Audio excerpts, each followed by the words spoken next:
Can you smell that? Maybe not yet, but we're about to cook a brisket. So let's get the asado cleaned out and load it up for a smoke.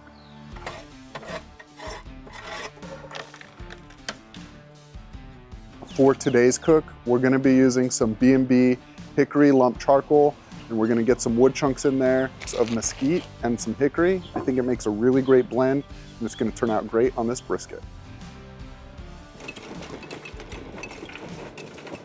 I've got this hopper filled almost all the way to the top. We wanna make sure for this low and slow cook, we don't run out of any fuel. So we're just taking a few chunks of each. I've got some mesquite here. I've got some chunks of some hickory. I put some pieces in the bottom of the hopper. That way, when the charcoal starts to burn, we have a nice even smoke all the way through the cook.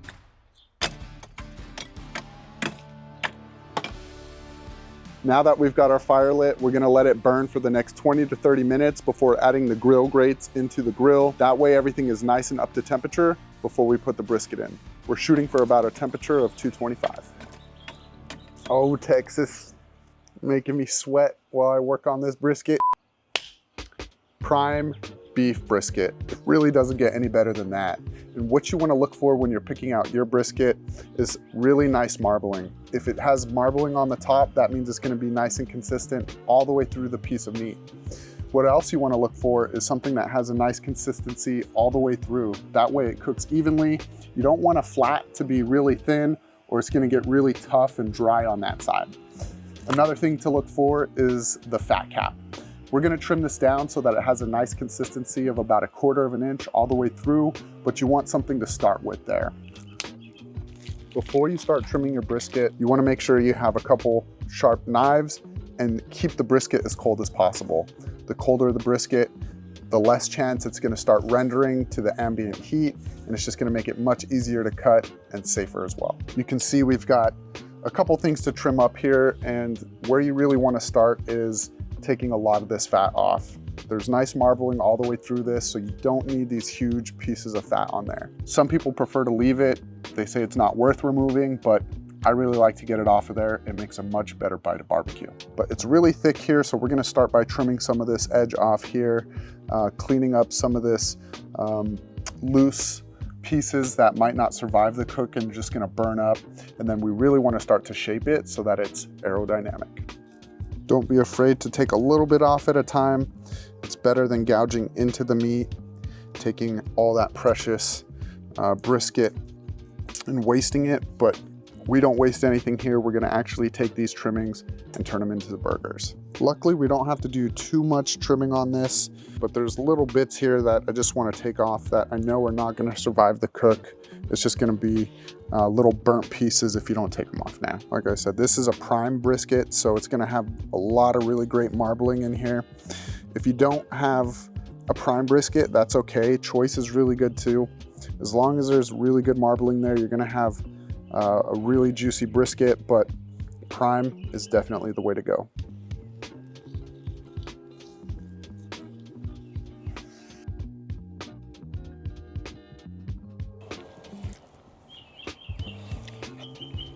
What I'm trying to do now is just make sure we don't have any areas where when it starts to cook and render down, you're not going to develop any puddles that might prevent some of the bark from developing in those areas. So just trying to keep all the edges nice and smooth and rounded out.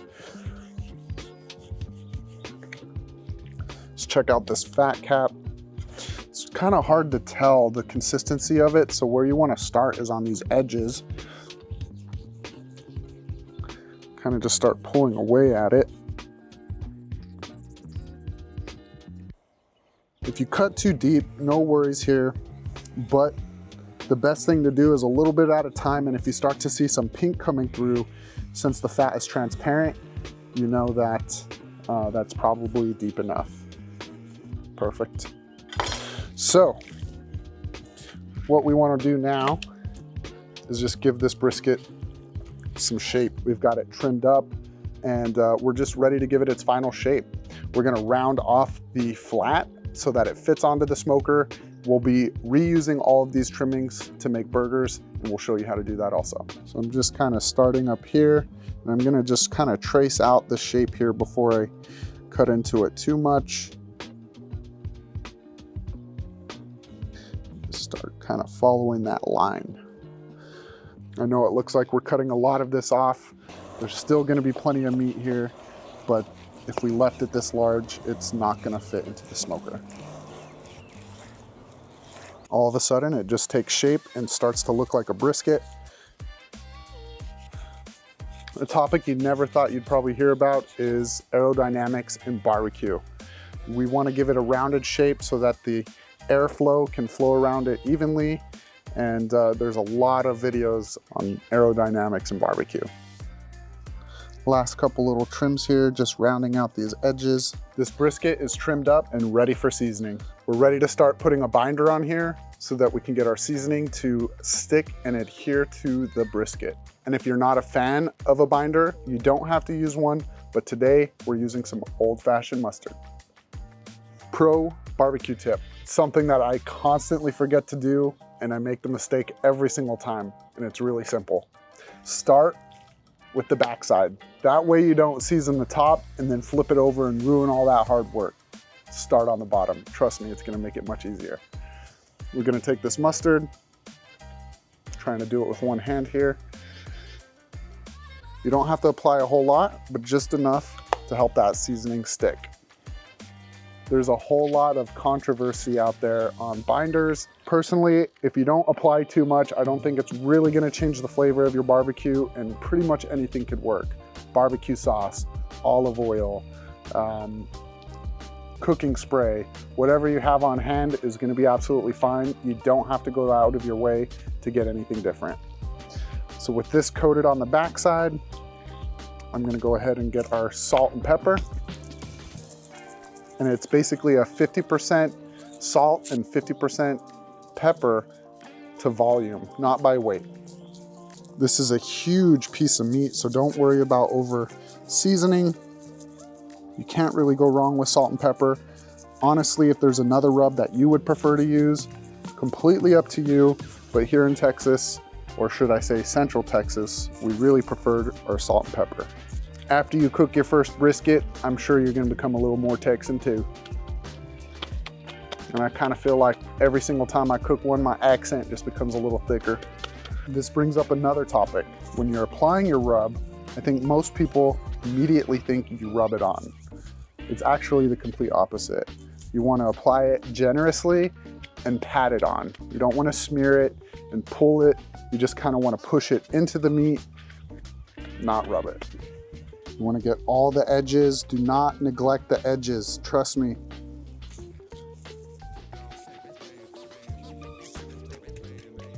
With the backside done, we're ready to do the top side. We're gonna do the same thing here, get a little bit of mustard.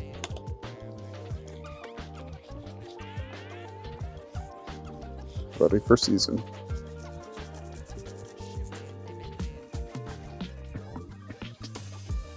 This brisket is starting to take shape. It looks really good. We've got all of our edges nice and coated. And I'll tell you, it hasn't even hit the smoker yet, but it's starting to smell really good. We're ready to get our brisket onto the smoker, and I've actually raised the temperature a little bit from 225 to 300. Since it's a huge piece of meat, it's really gonna drop the temperature once we get it inside of there. So you might wanna overshoot that a little bit by 250, 275. That way, when you put it in there, it's not gonna drop the temperature too low. Come on, baby brisket.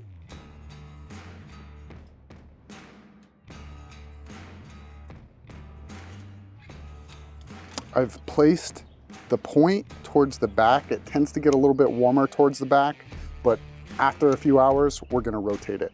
This thing's ready to take a little bit of a nap and start the cook. As you can see, once the brisket's inside the smoker, it's dropped that temperature about 50 to 60 degrees. After 3 hours, we'll check back in. I've got some Wagyu tallow in a little cast iron pot here. We're gonna put it in the smoker so that it gets that smoky flavor. And when we go to wrap the brisket, we're gonna pour it on top. Nothing like a cold drink on a hot Texas day. It's been about 3.5 hours since we've checked on our brisket. Let's see where things are at.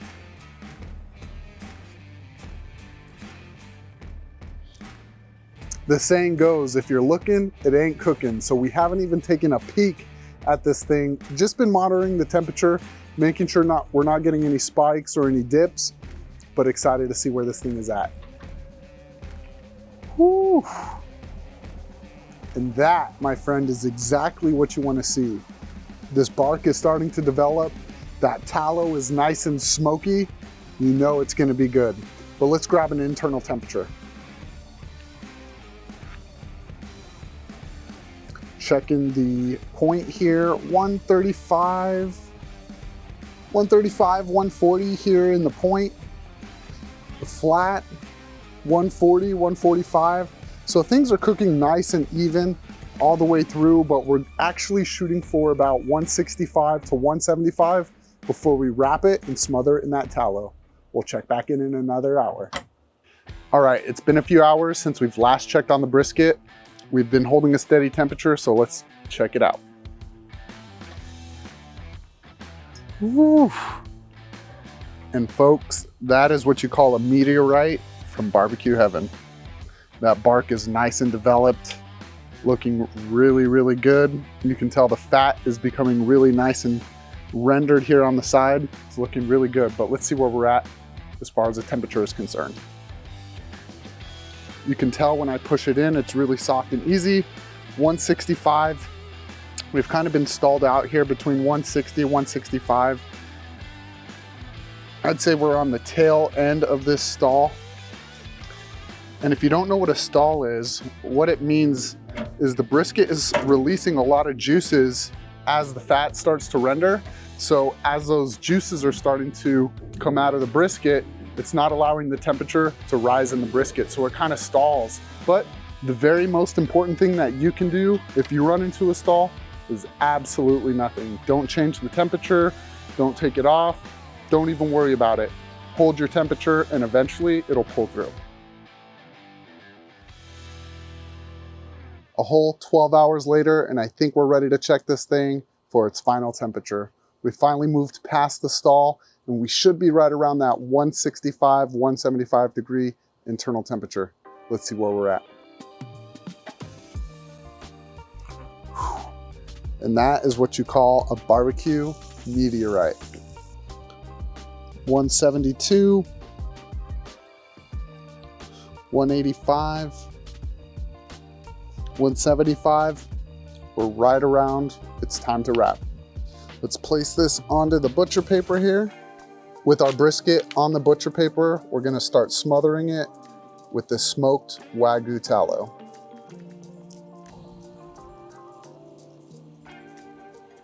There's a couple things that the Wagyu tallow is really gonna help with. It's gonna help with that smoky flavor and add to the richness of the brisket. The second thing is, it's really gonna help soften up this bark that we've developed over the last 12 hours. So let's get this wrapped up. To start, I'm just gonna fold it over. You wanna make sure it's nice and tight, and you wanna remember which side is up and which side is down. That way, when you put it back onto the smoker, you can keep the cap side, or I'm sorry, the cap down. One fold, two folds. And for the last one, I just fold it back underneath itself, just like that, so that it doesn't unravel. Now it's ready to get back onto the smoker.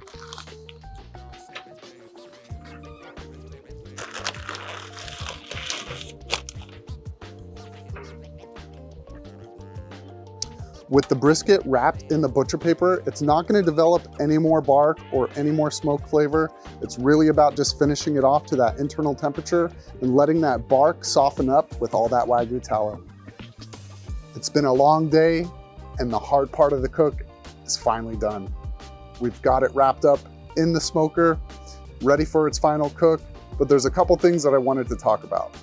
Number one, it's gonna drop a couple degrees when you take it out of the smoker to wrap it, but don't worry, once you wrap it and get it back onto the smoker, it's gonna rise in temperature fairly quickly. You can either use a wireless thermometer to monitor that temperature to get to that 203, 205 range, or just check it every 35 to 45 minutes to make sure that you don't overcook it. That's the key here. You don't wanna go any further than that 203, 205. where it's gonna get a little tough and rubbery and possibly even dry. And once it's done, we're gonna let it rest for a long period of time. I like to let it rest for as long as we've cooked it for, so we're gonna let it rest for at least 12 hours. The main key here is to not let it drop below 140 degrees, but you don't want it to be too hot so that it doesn't continue to cook. Some people like to put it into an ice chest to let it rest, but tonight we're gonna put it in the oven on the warm setting at 145 degrees.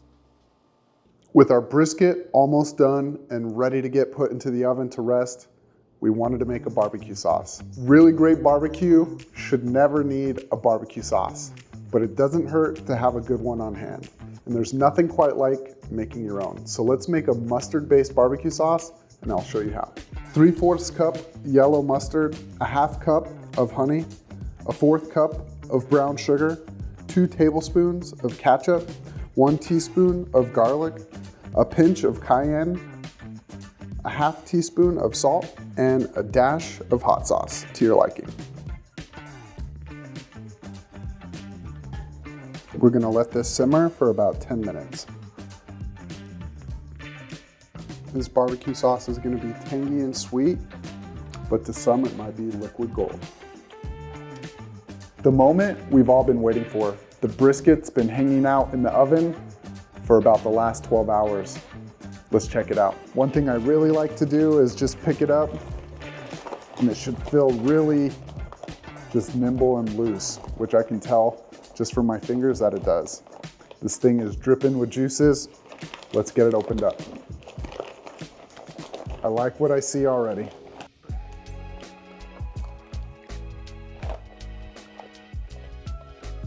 Man, it doesn't get any better than this. There's a couple great indicators that this thing is just gonna be tender as can be. Juices are flowing everywhere, and when you go to pick it up, it's just incredibly flexible. You know you've cooked a perfect brisket. The final touch. We're gonna take the remainder of this smoked Wagyu tallow to top this brisket and give us those money shots.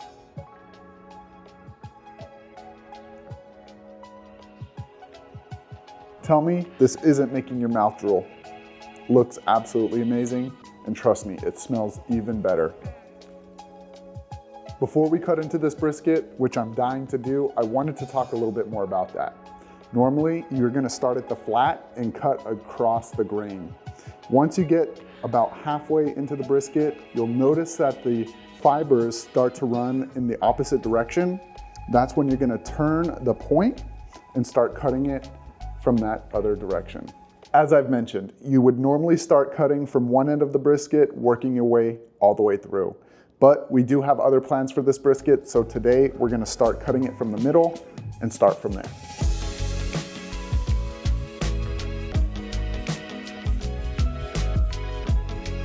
The money shot. It absolutely does not get any juicier than that. As a prime brisket, this is what you would want to expect. We've got a nice smoke ring. It's not as deep as I'd like it to be, but I'm sure we're gonna get plenty of smoke flavor. You can tell that the fat is properly rendered as it's nice and moist and juicy. Let's start cutting it. With the brisket cut in half, you can ask your guest if they would prefer the lean or the fatty side. And if you're starting on the lean side, you can go ahead and just cut it the way it's already been started from either side. When it comes to the point, basically you're gonna wanna turn it 90 degrees and start cutting it from there, starting with the most famous burnt ends. This is my absolute favorite bite of the brisket. You can tell it's got that accordion effect going on, but if you give it a pull, it's gonna just fall apart. And it's so tender, it'll wrap up. My favorite bite of the brisket. Let's cut it.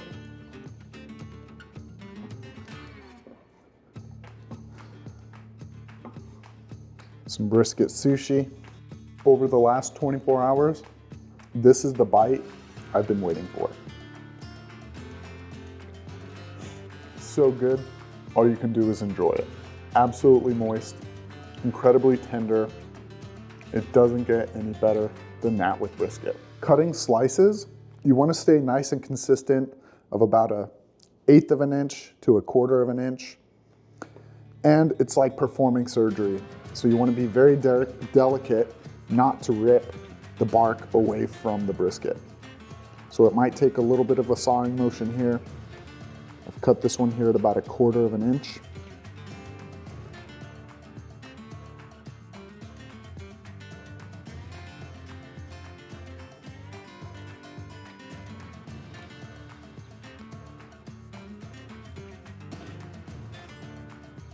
Really good barbecue shouldn't need any barbecue sauce.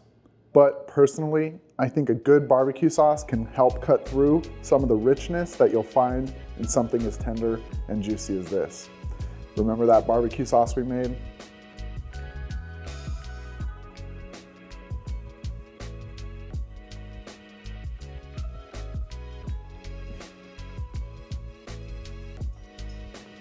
Now that is a winner right there. Get started on yours. There you have it, folks. The most delicious brisket that you'll ever try, and you can make it yourself. If this is your first time ever making a brisket, I know it can be incredibly intimidating and overwhelming, but after watching this video, you're gonna know every step of the process. And if you found any value and liked what you saw today, be sure to give us a like and follow us, because we're gonna have more content just like this.